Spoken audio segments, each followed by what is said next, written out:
Pride and Prejudice by Jane Austen. Chapter 27. With no greater events than these in the Longbourn family, and otherwise diversified by little beyond the walks to Meryton, sometimes dirty and sometimes cold, did January and February pass away. March was to take Elizabeth to Hunsford.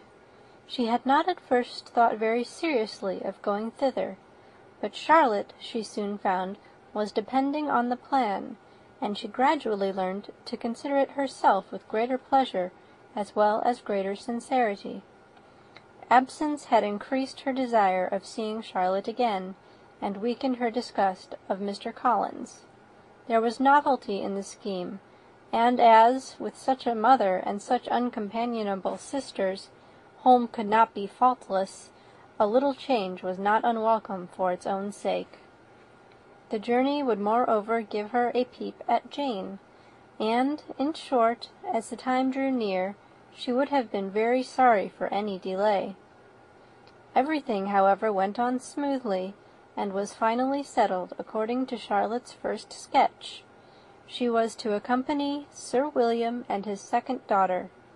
The improvement of spending a night in London was added in time, and the plan became perfect as plan could be. The only pain was in leaving her father, who would certainly miss her, and who, when it came to the point, so little liked her going that he told her to write to him, and almost promised to answer her letter. The farewell between herself and Mr. Wickham was perfectly friendly, on his side even more. His present pursuit could not make him forget that Elizabeth had been the first to excite and to deserve his attention, the first to listen and to pity, the first to be admired, and in his manner of bidding her adieu, wishing her every enjoyment, reminding her of what she was to expect in Lady Catherine de Bourgh, and trusting their opinion of her, their opinion of everybody, would always coincide.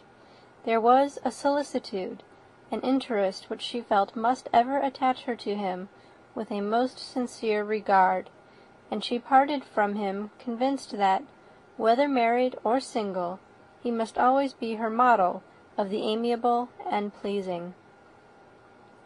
Her fellow travellers the next day were not of a kind to make her think him less agreeable. Sir William Lucas and his daughter Maria, a good-humoured girl, but as empty-headed as himself, had nothing to say that could be worth hearing, and were listened to with about as much delight as the rattle of the chaise. Elizabeth loved absurdities, but she had known Sir William's too long. He could tell her nothing new of the wonders of his presentation and knighthood, and his civilities were worn out, like his information. It was a journey of only 24 miles, and they began it so early as to be in Gracechurch Street by noon. As they drove to Mr. Gardiner's door, Jane was at a drawing-room window watching their arrival. When they entered the passage, she was there to welcome them, and Elizabeth, looking earnestly in her face, was pleased to see it healthful and lovely as ever. On the stairs were a troop of little boys and girls, whose eagerness for their cousin's appearance would not allow them to wait in the drawing-room, and whose shyness, as they had not seen her for a 12-month, prevented their coming lower. All was joy and kindness. The day passed most pleasantly away, the morning in bustle and shopping, and the evening at one of the theatres. Elizabeth then contrived to sit by her aunt. Their first object was her sister, and she was more grieved than astonished to hear, in reply to her minute inquiries, that though Jane always struggled to support her spirits, there were periods of dejection. It was reasonable, however, to hope that they would not continue long. Mrs. Gardiner gave her the particulars also of Miss Bingley's visit in Gracechurch Street, and repeated conversations occurring at different times between Jane and herself, which proved that the former had, from her heart, given up the acquaintance. Mrs. Gardiner then rallied her niece on Wickham's desertion, and complimented her on bearing it so well. "But, my dear Elizabeth," she added, "what sort of girl is Miss King? I should be sorry to think our friend mercenary." "Pray, my dear aunt, what is the difference in matrimonial affairs between the mercenary and the prudent motive? Where does discretion end and avarice begin? Last Christmas you were afraid of his marrying me, because it would be imprudent, and now, because he is trying to get a girl with only 10,000 pounds, you want to find out that he is mercenary. If you will only tell me what sort of girl Miss King is, I shall know what to think." "She is a very good kind of girl, I believe. I know no harm of her." "But he paid her not the smallest attention, till her grandfather's death made her mistress of this fortune." "No. What should he? If it were not allowable for him to gain my affections because I had no money, what occasion could there be for making love to a girl whom he did not care about, and who was equally poor? But there seems an indelicacy in directing his attentions towards her so soon after this event. A man in distressed circumstances has not time for all those elegant decorums which other people may observe. If she does not object to it, why should we?" "Her not objecting does not justify him. It only shows her being deficient in something herself, sense or feeling." "Well," cried Elizabeth, "have it as you choose. He shall be mercenary, and she shall be foolish." "No, Lizzie, that is what I do not choose. I should be sorry, you know, to think ill of a young man who has lived so long in Derbyshire." "Oh, if that is all, I have a very poor opinion of young men who live in Derbyshire, and their intimate friends who live in Hertfordshire are not much better. I am sick of them all. Thank heaven! I am going to-morrow where I shall find a man who has not one agreeable quality, who has neither manner nor sense to recommend him. Stupid men are the only ones worth knowing, after all." "Take care, Lizzie. That speech savours strongly of disappointment." Before they were separated by the conclusion of the play, she had the unexpected happiness of an invitation to accompany her uncle and aunt in a tour of pleasure which they proposed taking in the summer. "We have not determined how far it shall carry us," said Mrs. Gardiner, "but perhaps to the lakes." No scheme could have been more agreeable to Elizabeth, and her acceptance of the invitation was most ready and grateful. "Oh, my dear, dear aunt!" she rapturously cried. "What delight! What felicity! You give me fresh life and vigour. Adieu to disappointment and spleen. What are young men to rocks and mountains? Oh, what hours of transport we shall spend! And when we do return, it shall not be like other travellers, without being able to give one accurate idea of anything. We will know where we have gone. We will recollect what we have seen. Lakes, mountains, and rivers shall not be jumbled together in our imaginations, nor when we attempt to describe any particular scene will we begin quarrelling about its relative situation. Let our first effusions be less insupportable than those of the generality of travellers." End of chapter 27. Chapter 28. Every object in the next day's journey was new and interesting to Elizabeth, and her spirits were in a state of enjoyment, for she had seen her sister looking so well as to banish all fear for her health, and the prospect of her northern tour was a constant source of delight. When they left the high road for the lane to Hunsford, every eye was in search of the parsonage, and every turning expected to bring it in view. The palings of Rosings Park was their boundary on one side. Elizabeth smiled at the recollection of all that she had heard of its inhabitants. At length the parsonage was discernible, the garden sloping to the road, the house standing in it, the green pales and the laurel hedge, everything declared they were arriving. Mr. Collins and Charlotte appeared at the door, and the carriage stopped at the small gate which led by a short gravel walk to the house, amidst the nods and smiles of the whole party. In a moment they were all out of the chaise, rejoicing at the sight of each other. Mrs. Collins welcomed her friends with the liveliest pleasure, and Elizabeth was more and more satisfied with coming when she found herself so affectionately received. She saw instantly that her cousin's manners were not altered by his marriage.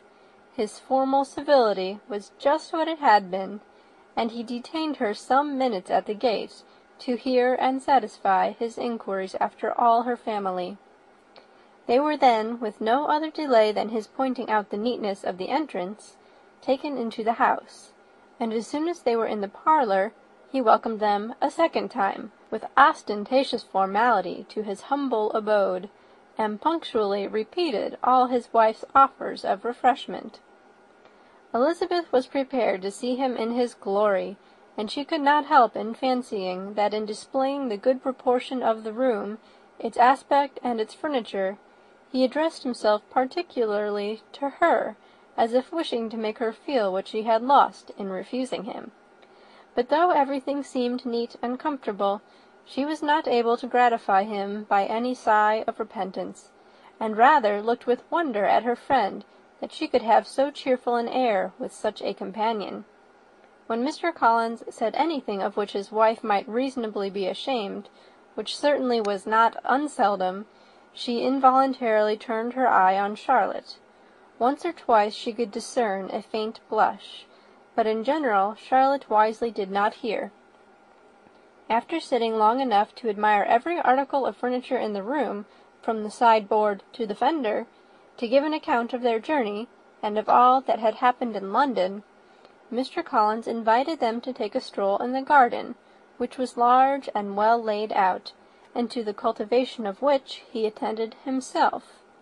To work in this garden was one of his most respectable pleasures, and Elizabeth admired the command of countenance with which Charlotte talked of the healthfulness of the exercise, and owned she encouraged it as much as possible.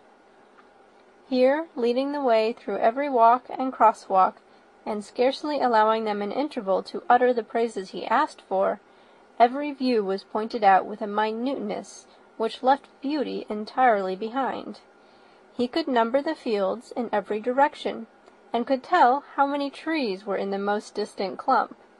But of all the views which his garden, or which the country, or kingdom could boast, none were to be compared with the prospect of Rosings, afforded by an opening in the trees that bordered the park nearly opposite the front of his house.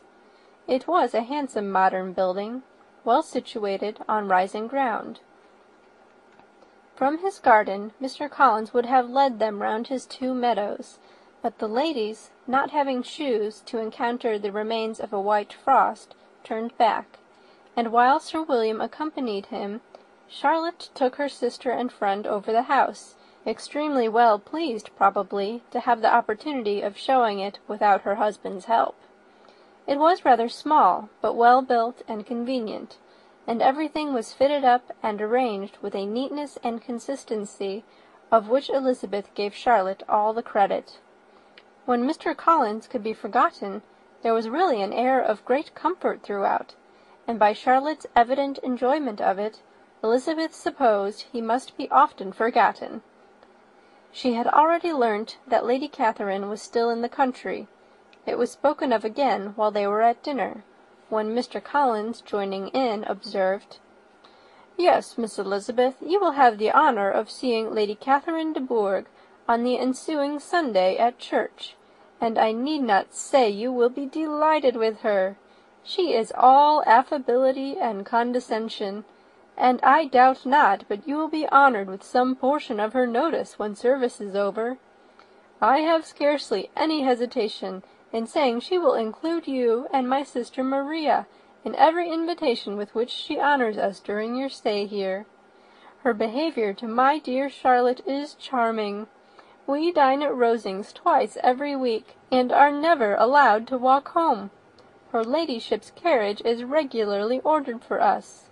I should say one of her ladyship's carriages, for she has several." "Lady Catherine is a very respectable, sensible woman indeed," said Charlotte, "and a most attentive neighbour. "Very true, my dear. That is exactly what I say. She is the sort of woman whom one cannot regard with too much deference." The evening was spent chiefly in talking over Hertfordshire news, and telling again what had already been written. In the solitude of her chamber, had to meditate upon Charlotte's degree of contentment, to understand her address in guiding, and composure in bearing with, her husband, and to acknowledge that it was all done very well. She had also to anticipate how her visit would pass, the quiet tenor of their usual employments, the vexatious interruptions of Mr. Collins, and the gaieties of their intercourse with Rosings.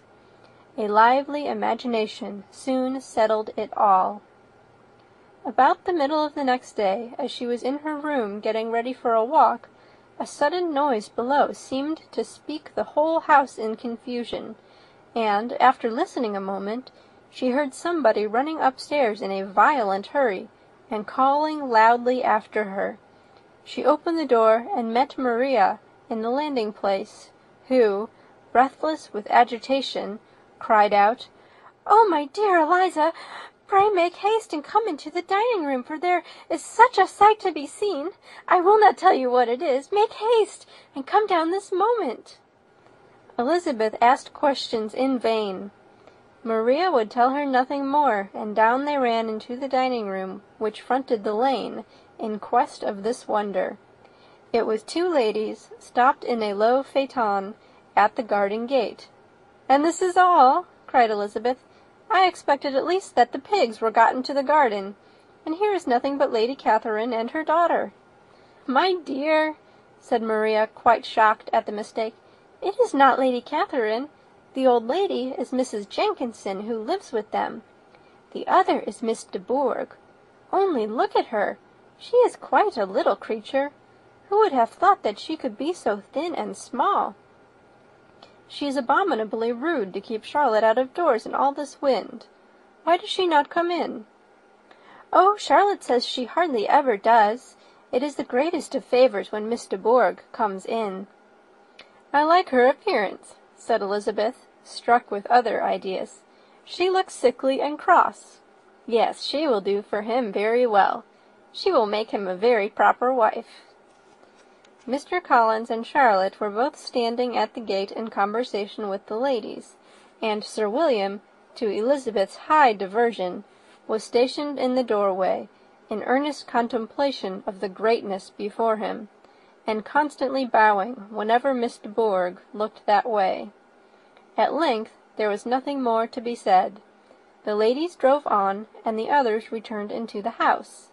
Mr. Collins no sooner saw the two girls than he began to congratulate them on their good fortune, which Charlotte explained by letting them know that the whole party was asked to dine at Rosings the next day. End of chapter 28.